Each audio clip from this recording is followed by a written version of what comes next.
I always like had this little thing where like you start with the curve, you know, start with as much outline curve as you can get and as much rocker curve as you can get, and then the rest of the stage of shaping the board is breaking down that curve and making sure the water goes through and around and over that curve as fast as possible. And that goes with how you tuck the rail, how you foil the rails, how you straighten out the stringer to create a concave that puts a straight line through the rocker. And basically put the curve in and then straighten it out. And because the more curve you have, the more control and the more maneuverability. And the whole trick is to have as much maneuverability as absolutely possible with still maintain directional drive and rebound back after doing a big turn. Still pop back up and keep moving.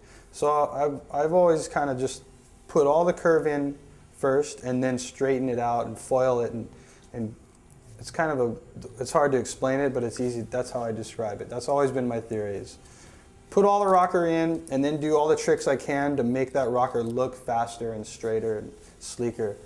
Bend the board first and then spew it out, like I just did when I was talking. You're kind of doing what you do. You're making your basic board looks like, okay, that's a Mayhem, you know, or you know, that's a Chili. You know, all the guys that are working with a lot of pros and making boards, kind of all have our own touch. And so a guy gets a board and goes, not quite right, not quite right, and you kind of just try and listen to what they say and listen to what they don't like and or what they do like, and then decipher it. Or basically, you're a problem solver. Most of the surfers don't know why the board's sticky or too drivey, you know, and you have to look at the board and go, oh, yeah, it's really fast, but it's too drivey and too kind of sticky and tracky. So, okay, is it too straight of an outline? Is it too straight of a rocker? Is it the fin placement? Is it too much edge running, you know, up the board? They don't really know why. They might guess and have the wrong guess, and it's up to me or the other shapers to look at the board and find out why. And it's like problem solving. It's like a little crossword puzzle. But that's the main thing, is just get the boards back. It's really hard with all the travel they do. Got to keep logs and try and, you know, so if they do like one, then you quick and make one just like that for all the guys and see what happens, you know.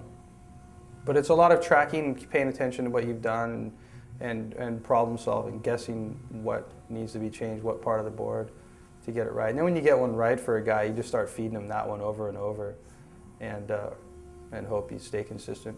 I mean, I have a dusty logbook sitting right here on my shelf that each page has a guy's name and the last 20, 30 boards I made for him with the board numbers and basic little things I did by hand. We cut the boards on the machine, but really you make or break the board in the finish with your hands, you know, the sanding or how much edge you put on and little areas of the rocker, what fins you use, da-da-da-da-da. So a lot of that I keep by hand, you know, just on notepads. And then you have all your files, your pre-shape programs saved on a hard drive. I think that the surfing they're doing right now is they're trying to neutralize the board. You know, they're almost like walking on water. They want to do away with, it's kind of going more and more back to what Kelly and those guys were doing in the early 90s with their rocket slippers and then 17 3/4 and just trying to become one with the wave. And I see that. I think that can happen again, but I think with not so much tons of rocker, but just get rid of everything you don't need on the board. You know, less rocker, less board, as little board as possible where you can still catch the wave, still drive and execute the maneuvers.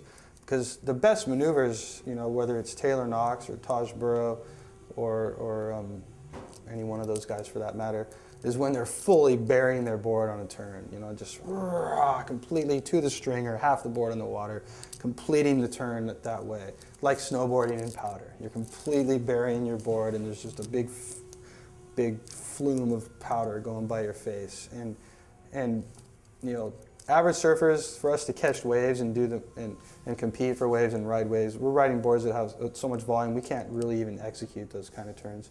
Never mind, we don't have the skill to do it probably. But these guys that are super fit and no body fat and just paddle into on the less board possible, where it still has the resistance to pop back up after you do a full board bearing turn.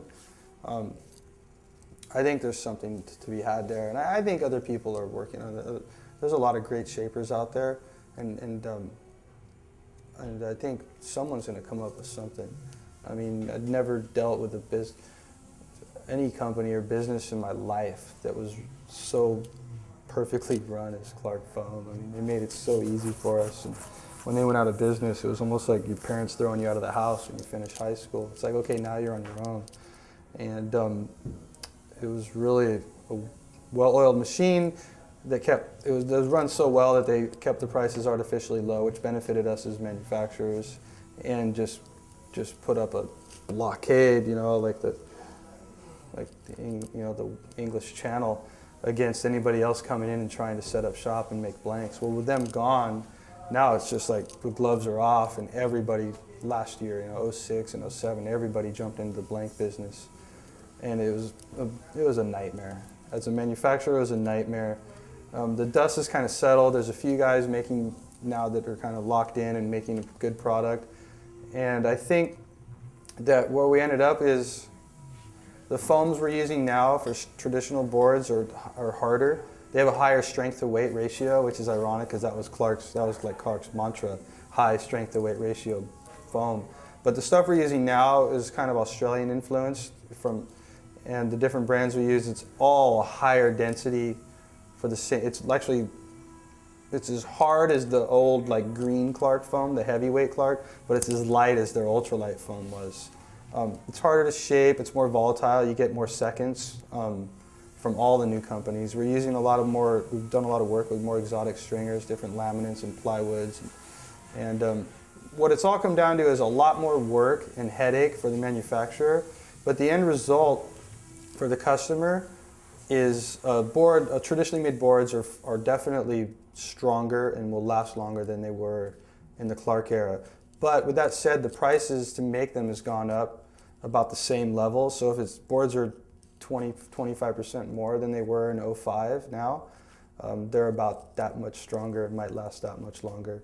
So we've kept pace, with the pricing. I think we have a better product now. But it's been a lot of abuse and a hard 2 years to do it. I mean, the amount of seconds and delams and bad blanks and twists and wood delaminating and blowing gases and airs, and we have so many blems and second boards and second blanks and non-delivery of foam when you want it, and it's been a rough haul. But I think the end consumer is getting a better product now than they were. Most of the companies now are doing a good job of educating the consumer. There's a little too much craziness in the materials and construction, but at least shape-wise, you can build a board out of anything, but it's always the shape first. It's still the shape first. Everyone went crazy the last couple of years trying all these crazy materials, but the bottom line is if the board's not shaped right, then who cares what it's made out of? It can be made out of, animal poop. It just doesn't matter. It's the shape first. Get the design right, then look at other ways to build it. I think, we or me and you and the average surfers, average depends on average. An average, surfer who's made it over the hump of learning and surf for 5 years and, knows what they can do and what they need. Yeah, I think more than any other sports, we know our equipment really well because we're so accustomed to custom equipment, custom ordering boards. And, if there's 1 million surfers, 500,000 of them have actually talked to the guys that have made their boards at some point or another, or at least someone who's made boards. I think we're more in tune with our equipment than any other sports enthusiast, maybe. I think it's what separates, surfing from all these other sports. And sure, now with molded boards and things like that, there's a transitional shift, but still go down to the beach and 7, 8 guys out of the water are riding handmade boards, and half the people are still riding custom surfboards with their name on the bottom from a shaper.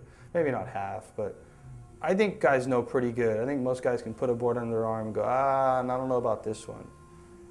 Give them credit.